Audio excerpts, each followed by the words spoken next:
Esto es Pensamiento Libre, un programa más de la Universidad Iberoamericana Puebla.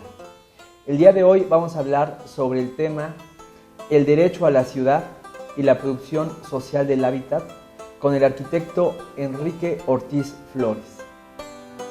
Pensamiento Libre.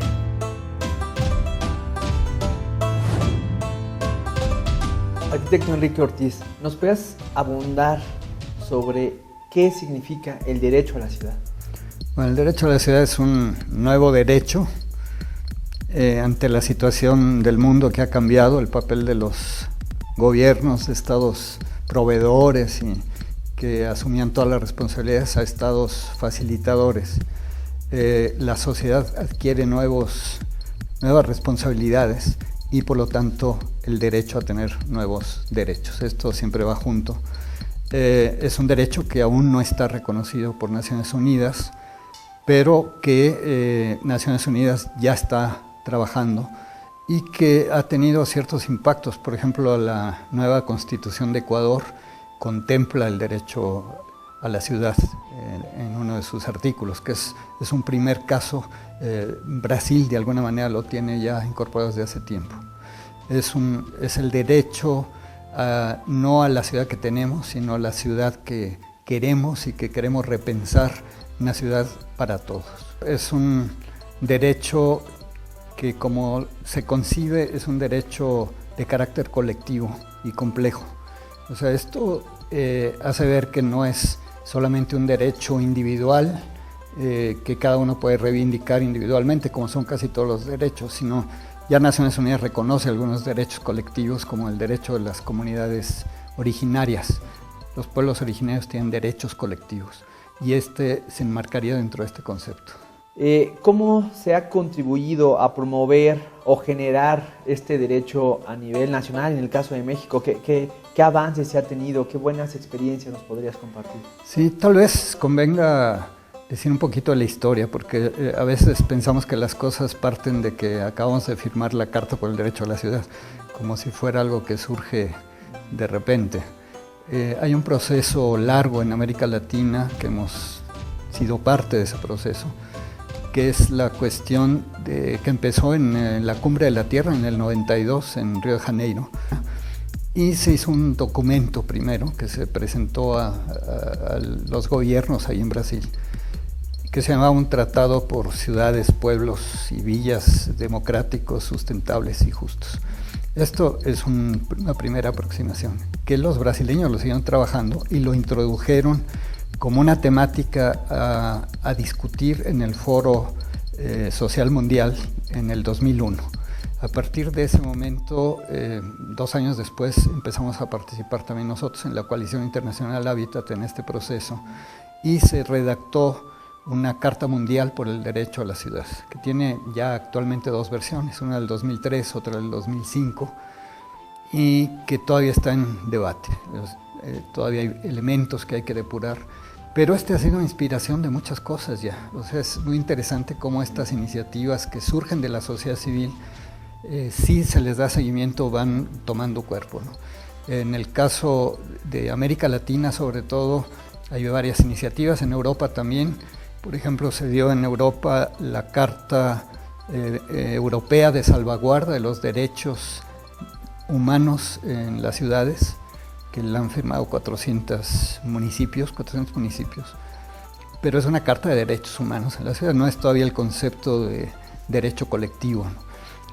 La Carta de Montreal de Derechos y Obligaciones, el Estatuto de la Ciudad de Brasil, son los primeros instrumentos ya internacionales que están basados en este concepto.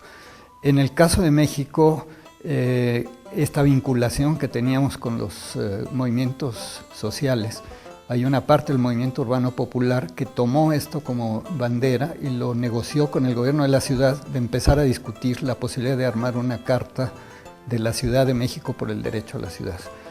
Esto lo empezamos en el 2008, nos invitaron nosotros, invitamos a la Comisión de Derechos Humanos del Distrito Federal y a una ONG que agrupa a varias organizaciones de derechos humanos de distinto tipo.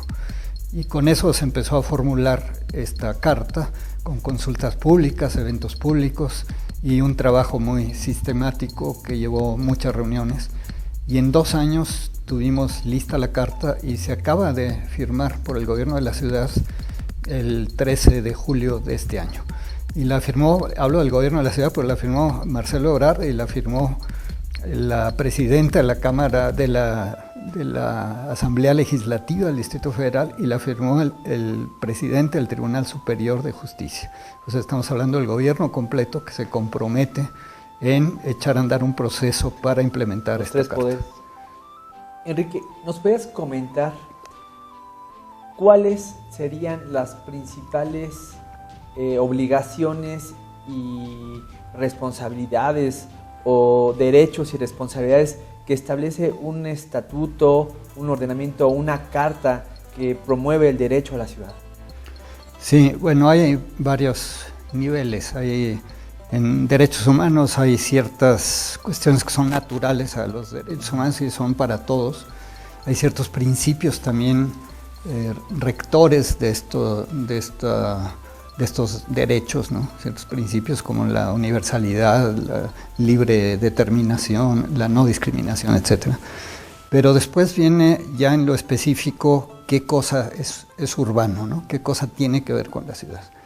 Ahí hemos trabajado en base a 6 fundamentos estratégicos que se cruzan con el sueño de la ciudad que queremos. Queremos una ciudad democrática, incluyente o inclusiva, sostenible, educadora, habitable, que quiere decir que sea segura frente a la violencia y frente a los riesgos naturales, que sea saludable y que sea además convivencial, donde podamos convivir y reconozcamos la diversidad que se da en nuestras ciudades. Ese es como el sueño de la ciudad que queremos. Esto lo cruzamos con los ejes estratégicos, fundamentos estratégicos, que les llamamos así porque son principios pero que se traducen en acciones, o sea, están implicando inversiones, están implicando programas, están implicando actividades muy concretas y que es como se recoge en la carta los sueños de la gente. O sea, se consultó a la gente y la gente dijo qué le parecía que había que soñar en la ciudad del futuro. Estos fundamentos estratégicos, el primero es el disfrute pleno de los derechos humanos en la ciudad. O sea, todos los derechos existentes y por existir, porque hay muchos derechos que hay que conquistar todavía. Pero todos esos están puestos ahí. Todo eso se vincula en el territorio es donde se realiza. Tanto derechos civiles y políticos como los derechos económicos, sociales, culturales, ambientales. El segundo eje tiene que ver con la función social de la ciudad y de la propiedad, donde lo que se está buscando fundamentalmente es que no haya una especulación tan grave que está marginando a la gente, que hay gente que está absolutamente segregada de la ciudad, sino que todos formen parte de la ciudad. Es una ciudad para todos. Esto liga mucho con el derecho urbanístico. Son regulaciones para evitar la especulación, para evitar la segregación urbana, para evitar los desalojos que Naciones Unidas considera incluso como violaciones flagrantes del derecho a la vivienda, cuando están hechas sin un juicio previo, sin compensación, sin ninguna restitución de lo que se pierde, ¿no? El tercer eje tiene que ver con la gestión democrática de la ciudad. Tiene que ver con la democracia, con la construcción de espacios que democraticen la ciudad en todos sus aspectos de la gestión de la ciudad. No solamente al nivel muy bajo, que sería hacer zanjas, ¿no? Ese es el primer nivel de participación. Hay otro nivel que sería el de consulta. Eso lo hemos avanzado bastante en México. Hay muchos consejos consultivos.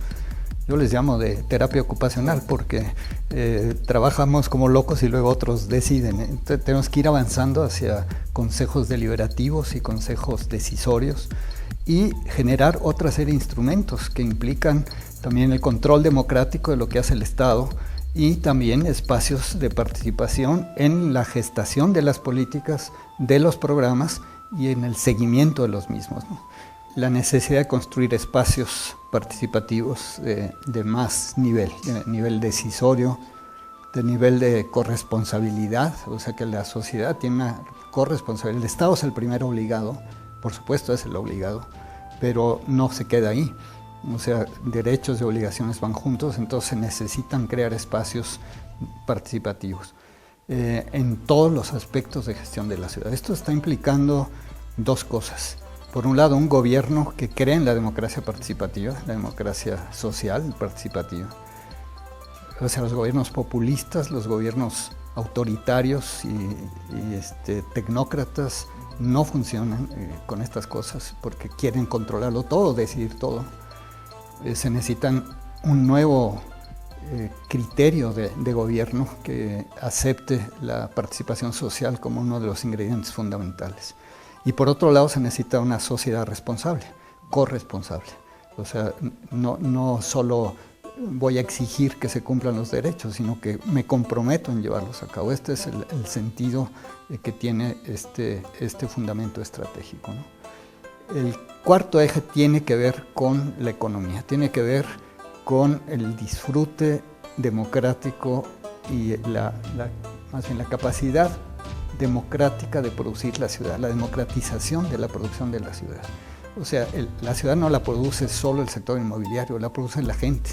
2/3 partes de nuestras ciudades en México las ha producido la gente, sin ningún apoyo de nadie. Eso hay que reconocerlo, hay que apoyarlo, hay que fortalecerlo. Eso es lo que llamamos producción social del hábitat y de la vivienda, pero del hábitat, o sea, son la construcción de espacios habitables de todo tipo, con participación de la gente, con un involucramiento y un control del proceso productivo de la gente. Pero también hay otra vertiente de esto, es la producción democrática en la ciudad, no solo de la ciudad, sino en la ciudad. Esto quiere decir abrir espacios, sobre todo a los que no están incluidos económicamente, insertados económicamente en la sociedad, principalmente los jóvenes. Tenemos que hacer un trabajo muy profundo porque estamos dejando sin opciones a la juventud, que justamente es la mayor riqueza que tiene este país en este momento. Es esa cantidad de energía joven que hay y que no le estamos dando oportunidades ni de que estudie ni de que trabaje. Esa inserción productiva es fundamental, pero también de los viejos, ¿no?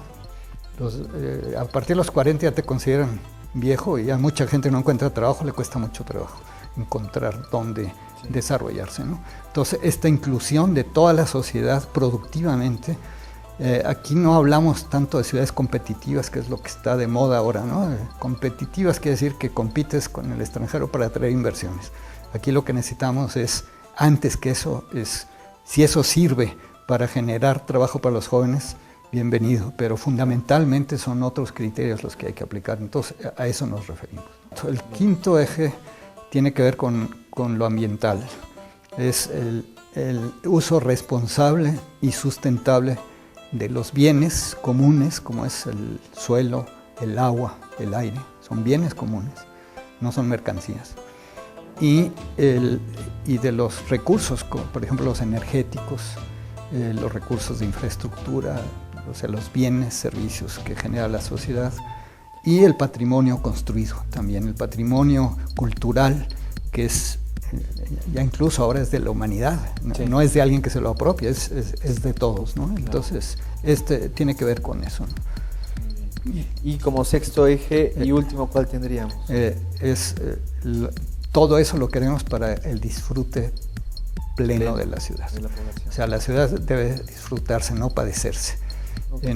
Estamos construyendo ciudades anticiudades, estamos construyendo ciudades en que, por un lado, gente que se encierra tras las rejas, perros, púas y cámaras y policías, y por otro lado, gente que no tiene derecho a nada, que no tiene servicios, que no tiene a veces ni techo, que no tiene calles, que no tiene acceso rápido al trabajo, etc., ¿no? Entonces, el disfrute de la ciudad, que implica también el rescate en todos sus aspectos del espacio público, en su aspecto funcional, en su aspecto cultural y simbólico, en su aspecto social de encuentro de las gentes y en su aspecto también psicológico que está involucrado en esto, ¿no? Es la convivencia como el punto clave del sentido de la ciudad.